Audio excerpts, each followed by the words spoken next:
All right, let's talk about using distortion to help a track sit. And this is something I'll never understand with the guys that are hardcore about clean. You know, some guys are really into this pristine business, and that's fine with, I guess, if that's your bag. But I found distortion to be such a pleasant thing in my life. Obviously, with high gain electric guitars, which is I'm a guitar player, so I'm used to that. But in a million other uses, and I'm going to show you something that I don't think is so common a thought when people are talking about, like, oh, I don't want a certain, I don't know, preamp or compressor or whatever. Like, I want low harmonic distortion. I'm always like, well, man, you're really missing out. So here we go. I've got a little synth track, and here's what the synth track sounds like by itself. So you have to listen for.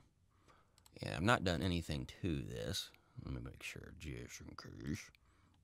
Yeah, we're good to go here. Okay.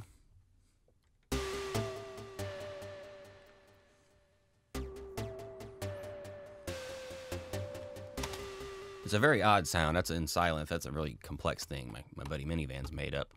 And kind of weird because it's covering both, really low end and then the top end too in a really strange way. Anyway, let's listen here now with that in context with the vocals going. Didn't send you there to play.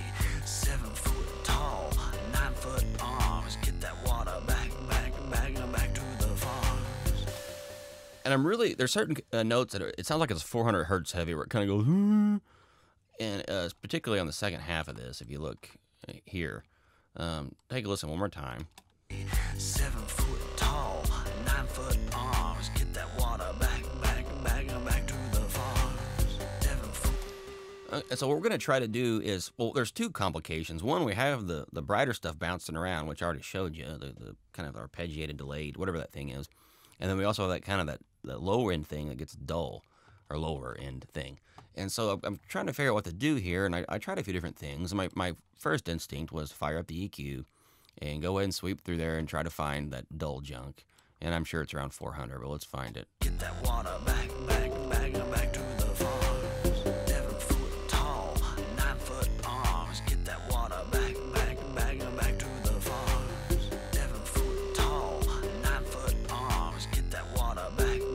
There it is, 395. Okay. So now we got that. Let's just cut it 4 decibels and see what that does. 7 foot tall, 9 foot arms. Get that water back to the farms. And that it helped. It solved the problem on the second chunk here, the black piece. But it also seemed like it took something away. It thinned out this first piece more than I wanted. So I said, okay, well, let's not use EQ. Let's see what else we got. And so the next thing I did was I widened it, and I used the Cubase stereo widener, and I turned it all the way up, which is a common trick of mine, or I should trick, probably bad habit. So let's listen to that stereo wide and see what we see here. Play. 7 foot tall, 9 foot arms. Get that water back to the farms. 7 foot.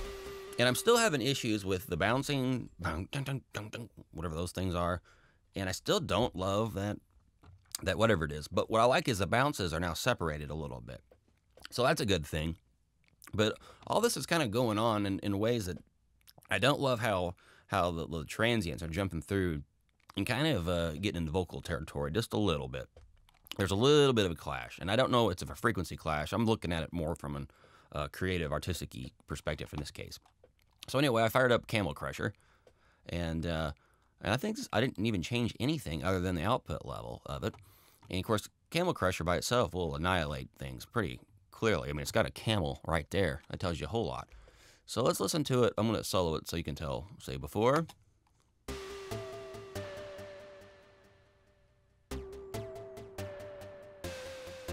All right, and after.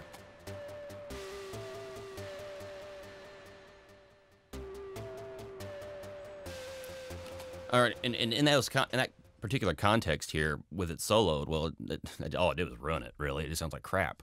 Well, that's not what I heard at all. I didn't listen to it soloed, by the way, when I put distortion on it. I never really would, I don't think. Anyway, so let's listen to it again before with no Camel Crusher in context. 7 foot tall, 9 foot arms. Get that water back to the farms. All right, and we'll listen to it with Camel Crusher. Play. 7 foot tall, 9 foot arms. Get that water back to the farms.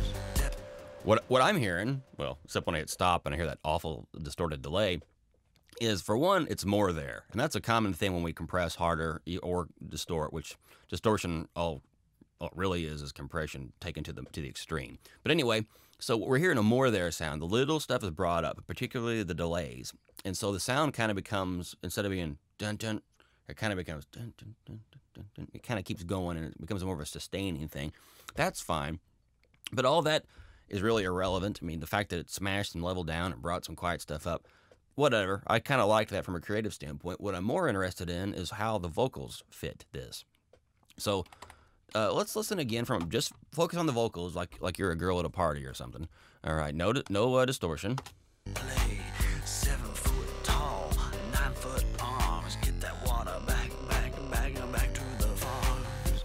We can hear them, but every time those little bump, the delayed brighter thingies of this particular element jump out, it's distracting me. I'm getting pulled towards those, and I'm missing the amazing message in this song. Maybe I should use a song with a message so this makes sense. But I find it distracting.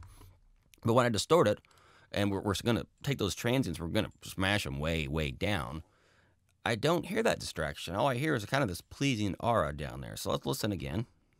There to play, 7 foot tall, 9 foot arms. Get that water back to the farms. It's really, really weird, but by distorting this relatively dynamic thing that has distracting elements from the vocal, we've suddenly elevated the vocal, which is kind of the point here anyway, by adding this little nuance. It wasn't there before, as you can see here, 2 bars back. Didn't send you there to play, 7 foot tall, 9 foot arms. And that's a really weird concept of why would THD, total harmonic distortion, which can be measured with scientific instruments and all this business, somehow make a vocal elevate? And I don't have the answer to that, but this is the thing that happens a lot with distortion. I mean, a whole lot, too much to be ignored. So play around with this when you have tracks that are confusing you. If you EQ it and you don't feel whatever it is you're looking for, move on to compression and stereo widening or whatever tricks you got in your box, but definitely toss distortion up high on the list. And particularly if you're doing, well, pop, rock, country, metal, I guess jazz and Bach are the only things that you probably can't get away with that, and even then maybe you probably should.